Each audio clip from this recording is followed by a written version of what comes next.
진짜 이상하네. 보경이 손바닥으로 이마를 감싸쥐었다. 지난주에 배달시켰던 흑설탕이 가게 식자재 칸에 보이지 않았다. 15kg짜리 흑설탕이 틈에 숨어 있을 리 없다는 걸 알았지만 보경은 앞치마도 벗어두고 바닥에 꿇어앉아 서랍과 바닥 틈까지 살펴보았다. 손바닥을 털며 일어나 반신반의하는 표정으로 장부까지 꺼내 살폈다. 지난주 식자재 구매 목록에 흑설탕이 적혀 있었다. 도둑이 들어 흑설탕만 가지고 간 것 아니고서야 이 많은 식재료 중에서 흑설탕만 없을 수 있을까? 보경이 주방 구석에 앉아 배달해 왔던 지난주 화요일을 떠올렸다. 오전에 시켰던 식자재는 오후 3시쯤 배달이 왔고 보경은 상자를 받아 주방에 놓아두었다. 그리고 식자재를 바로 정리했던가? 평소라면 바로 정리를 시작했겠지만 보경은 때마침 전화가 온 걸 기억해냈다. 장부를 다시 펼쳤다. 화요일 오후에 삼계탕 단체 손님이 있었다. 10명. 당일 예약 오후 5시였으므로 보경은 전화를 끊자마자 삼계탕 10인분 준비를 시작했다. 맞다. 상자는 오래도록 그곳에 방치되어 있다가 학교 마치고 돌아온 연재가 정리했다. 생각이 물꼬를 트자 단서는 금방 잡혔다. 손님이 빠진 테이블을 정리하느라 정신없는 보경에게 연재가 서랍 다 찼는데 이거 밖에다가 둔다 하고 말했던 것까지 떠올랐다. 보경은 화색이 돈 얼굴로 식당을 빠져나가 창고로 향했다. 그 창고는 자전거가 3대 정도 들어갈 넓이에 성인이 목을 굽히고 들어가야 하는 높이였다. 거칠만 다시 해도 쓸만해 보이는 원목 창고였으므로 보경은 이사 올 때 그 창고를 없애지 않았다. 일이 바빠 칠을 다시 하지는 못했으나 그럭저럭 아이들이 가지고 놀던 킥보드나 롤러스케이트 따위를 넣어두기에 적당했다. 무엇보다도 실온 보관을 해둘 수 있는 식자재들은 창고 안 선반에 올려두기 좋았다. 물론 보경은 늘 할당량을 계산해 주문했기에 식자재가 창고로 오는 일은 드물었지만 아마 연재는 서랍을 정리하면 충분히 남을 공간을 만들지 못했을 게 뻔했다. 오래도록 보경의 발길이 닿지 않았으나 창고는 여느 때와 다름없이 있어야 할 곳에 잘 자리해 있었다. 보경은 문을 비집고 튀어나온 리어카 손잡이를 보고도 아무런 거리낌 없이 창고 문을 열었다. 다행히 창고에는 흑설탕이 놓여 있었는데 문제는 그걸 볼 겨를도 없이 보경이 깜짝 놀라 뒷걸음질 쳤다는 것이다. 그러다 맨손이라는 것을 깨닫고 황급히 창고에 있는 삽 하나를 손에 쥔 채 리어카에 담겨있는 휴머노이드를 주시했다. 전원이 꺼져 있다는 것을, 그러니까 저건 깡통에 불과하다는 것을 알면서도 보경은 삽을 쥔 손에 힘을 풀지 않았다. 보경이 조심스럽게 다가가 삽으로 휴머노이드의 몸을 툭툭 쳤다. 팔이 힘없이 리어카 밑으로 떨어져 흔들렸다. 도대체 정체를 알 수 없는 휴머노이드가 왜 자신의 집 창고에 있는 것일까? 다행히도 보경의 의문은 그리 오래가지 않아 해결되었다. 어머! 봤어? 학교를 마치고 돌아온 연재가 냅다 달려와 창고 문을 닫으며 보경에게 물었기 때문이었다. 문은 완벽하게 닫히지 않았고 보경이 휴머노이드를 봤다는 것을 뻔히 알면서도 물은 연재의 질문에는 대답이 필요 없었다. 보경은 휴머노이드를 저곳에 둔 범인이 연재라는 것을 알자마자 안도감과 함께 불안이 엄습하는 것을 느꼈다. 보경이 눈에 힘을 줬다. 너 저거 뭐야? 당장 버려.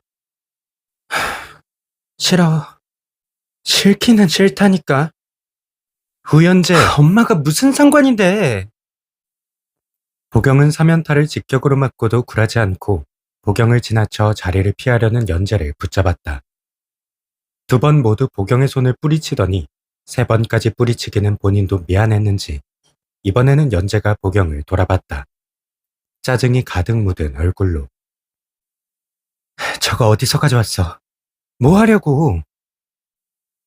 보경은 차분하게 말하려고 노력했지만 이미 목소리에는 가시가 가득 돋아 있었다. 연재는 대답을 반복하는 것 대신 침묵을 선택한 듯 입을 다물었다. 그 침묵이 말보다 더 날카롭고 무겁게 보경에게 다가오는 것을 알게라도 하듯이 연재가 대화를 원치 않았기에 보경은 더 물을 수 없었다. 보경은 연재가 자신을 설득시키거나 납득 가능하게 설명이라도 해줬으면 했지만 연재는 입을 꾹 다문 채 보경을 쳐다볼 뿐이었다. 무슨 말이라도 하라고 다그치고 싶었지만 그래봤자 연재는 속을 조금도 꺼내놓지 않을 것이라는 걸 보경은 잘 알고 있었다. 내일까지 버리든가 치워. 안전하지도 않아. 내가 알아서 할 거야. 연재가 팔을 뿌리치고 자리를 피했다. 이번에는 보경에게 말을 붙일 시간도 주지 않았다. 말싸움이 꽤 지속되리라 예감했다. 보경은 물에 희석한 락스를 분무기에 담아 야외 테이블에 뿌렸다. 10개나 되는 테이블에 전부 뿌리고는 바가지에 물을 담아 다시 테이블에 뿌린 후 마른 행주로 박박 문지르다가도 방금 전 연재의 표정을 떠올렸다. 그런 보경을 달래러 온 것은 은혜였다. 연재와의 대화를 엿들은 모양이었다. 마지막으로 받은 월급 10원도 안 남기고 다 털어서 샀어. 도로 팔라고 해도 절대 안 팔 거야. 괜히 싸움 붙여서 기운 빼지 마. 물론 위로가 되는 말은 아니었다. 너는 왜 안 말렸어? 은혜에게 따질 게 아닌 걸 알면서도 답답한 마음에 보경이 다그치듯이 물었다. 턱에 호두를 만들며 잠시 고민에 빠졌던 은혜가 곧 입을 열었다. 제가 뭐를 저렇게 갖고 싶어 한 게 처음인 것 같아서. 그 말에 보경이 졌다는 듯 입을 다물었다. 은혜의 말이 맞았다. 관심이 첫째에게 쏠린 탓인지 유달리 의사표명을 하지 않았던 연재였다. 생일 선물로 갖고 싶은 걸 물어도 연재는 한참을 고민하다가 없다고 대답하는 애였다. 예전에는 휴머노이드가 갑자기 나타나서 멀쩡히 은행에 다니던 사람을 밖으로 내쫓더니 이제는 제 딸이 다 망가진 휴머노이드를 가지고 왔다. 어쩐지 눈은 뜨고 있으나 한 치 앞도 보이지 않는 기분이었다. 빼앗긴 적 없는데 빼앗긴 기분이었고 버려진 적 없으나 버려진 기분이었다. 휴머노이드를 보면 그랬다. 보경이 행주로 테이블을 박박 닦았다. 연재가 망가진 휴머노이드로 무엇을 할지, 어디에 신고해야 하나, 혹 신고를 했다가 연재에게 불이익이 생기면 어쩌지. 도대체 저건 어디서 데려온 거지? 따위를 생각하면서 더불어 어쩐지 길어질 연재와의 싸움에서 지지 않겠다고 다짐하면서 말이다. 은혜. 도대체 왜 갖고 싶은 건데? 제가 고쳐보게요. 아니, 산다는데 그런 이유까지 일일이 다 설명해야 해요? 돈을 안 준다는 것도 아니고 제가 저걸 가지고 살상목이나 만들고 있겠어요? 그냥 고등학생 실험용 자료로 기증했다고 해도 될 판에. 연재가 따발총같이 뱉은 말에 민주는 전부 맞기만 했고 은혜는 옆에서 구경만 했다. 연재의 행동이 퍽 진지했기에 말릴 수도 없었다. 결국 씨름 끝에 민주가 상사에게 물어보겠다며 전화를 하러 들어갔고 연재는 팔짱을 낀 채 민주를 기다렸다. 하지만 다 망가진 기술을 도대체 왜 사려고 하냐는 질문에 대한 답은 은혜도 듣고 싶었다. 연재는 다리를 달달 떨며 민주가 나오기를 기다렸는데 그 모습이 평소 모든 일에 덤덤하고 무감 같겠던 연재와는 사뭇 달랐다. 은혜가 도중에 연재의 이름을 불렀을 때에도 연재는 손톱까지 물어뜯으며 에 하고 보지도 않고 대답했다. 은혜는 아무것도 아니라며 질문을 물렀지만 연재는 그것마저도 신경 쓰지 않았다. 은혜는 그쯤에서 더 이유를 묻지 않기로 결심했다. 사람은 이따금씩 강렬하게 무언가에 끌렸다. 그게 사람일 수도, 사랑일 수도, 음악일 수도, 물건일 수도 있었다. 그 강렬한 끌림 앞에서는 무엇도 걸림돌이 될 수 없다. 마지막 월급을 전부 꼬라박을 정도의 강렬한 끌림을. 어제 연재는 다 망가진 콜리를 보고 느꼈으리라. 민주는 꽤 오랜 시간이 지난 후에 다시 나왔다. 통화를 하는 내내 상사에게 시달렸는지 벅 지친 표정으로 계좌번호가 쓰인 종이를 연재에게 내밀며 씻고 갈 건 가지고 왔느냐고 물었다. 그리고 말을 덧붙였다. 원래 휴머노이드를 사적으로 파는 게 불법이긴 하거든. 파는 사람 사는 사람 둘 다 걸리면 벌금형이니까 너도 어디 가서 괜히 떠벌리지 말고. 여기 이 계좌로 80만 원 넣어. 내가 깎아보려고 했는데 그 노인네가 죽어도 그 가격 받겠단다. 민주는 값을 받고 콜리를 판다는 것 자체에 미안함을 느끼는 듯 했지만 연재는 혹여나 민주가 말을 바꿀까 곧바로 송금을 마쳤다. 민주가 리어카를 가리키며 물었다. 저기에 담아간다고? 연재가 고개를 끄덕였다. 민주가 눈대중으로 리어카 크기를 쟀다. 크기가 맞는지 모르겠는데 일단 끌고 들어와.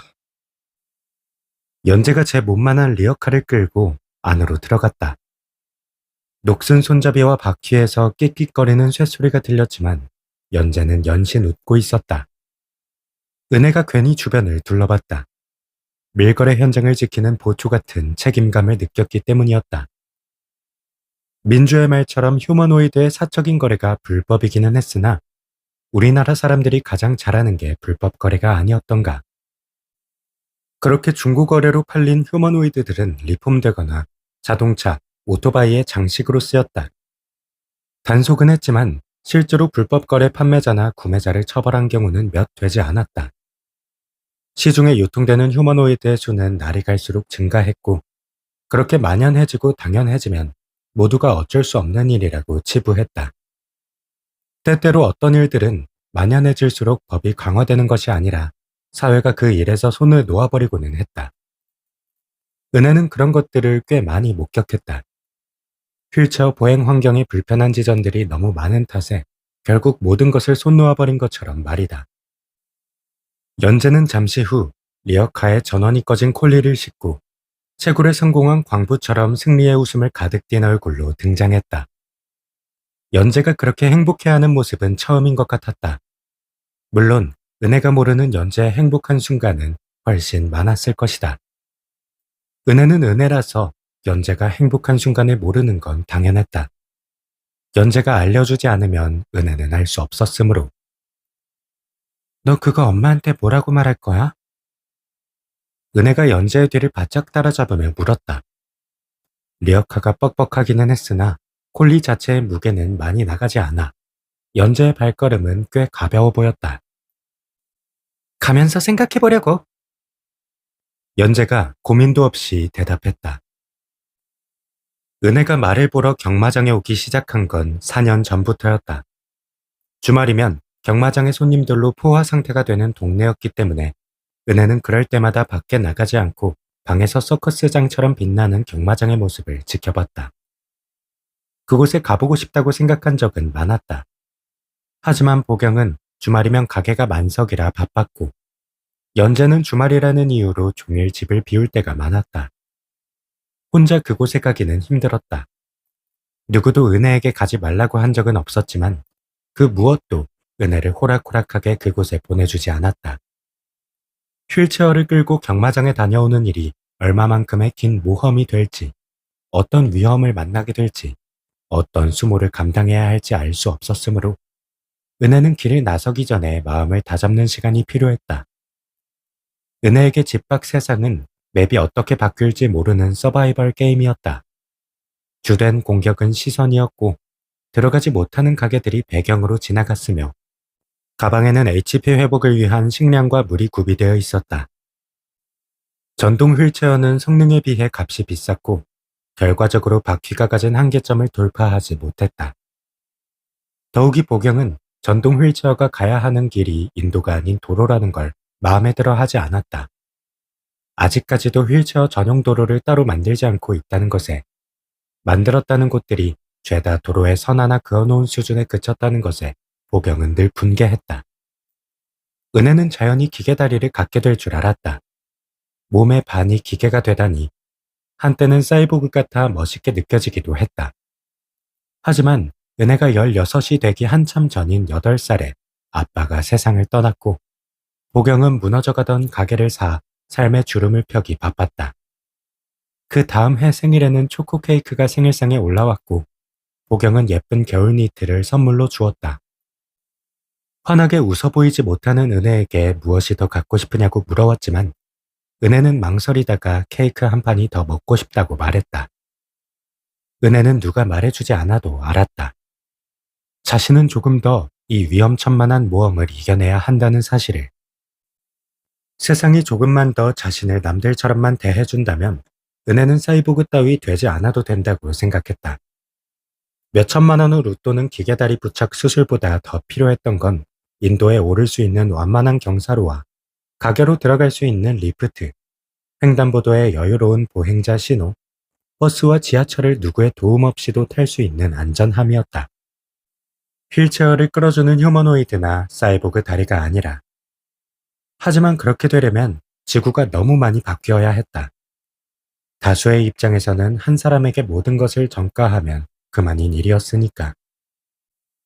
은혜는 사람들이 전가한 한 사람의 몫을 아직 책임질 수 없는 사람이다.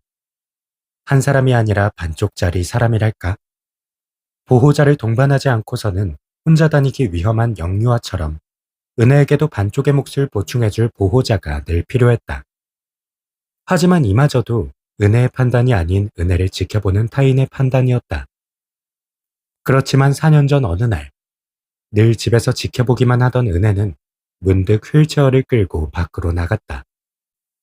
그날은 연재가 일찍 퇴근할 테니 같이 경마장에 가자고 한 날이었는데 손님이 많았는지 연재는 약속 시간이 넘도록 오지 않았고 은혜는 언제까지고 기다릴 수는 없다는 생각이 들었다. 말 그대로 언제까지 기다릴 수 없었다. 어떤 것도 기다릴 수만은 없는 노릇이었다. 보경에게 다녀온다는 이야기도 하지 않고 집을 나섰다. 경마장까지는 길을 잃지 않고 찾아갈 수 있었는데 경마장 주변 하늘을 달리는 홀로그램 말이 어디에서나 잘 보였기 때문이었다. 평일에는 텅 비어있던 도로에 차들이 꽉 들어차 있었고 사람들은 인도와 차도 구분 없이 움직였다. 아무 생각 없이 사람들의 꽁무니만 쫓았다가 클렉슨 소리를 귀 바로 옆에서 들었다. 오른쪽 귀에서 이명이 들렸고 정신이 잠시 아득해졌다. 이렇게 꾸물거렸다가는 자신 때문에 이 일대가 마비될 거였다.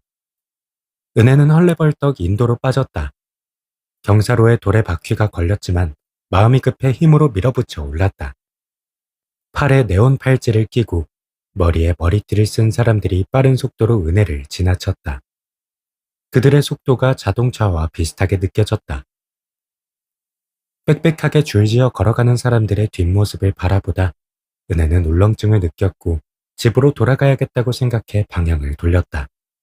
그 순간 경마장에서 커다란 신호탄 소리가 들렸고 그 소리는 마치 은혜를 이곳으로 부르는 듯했다.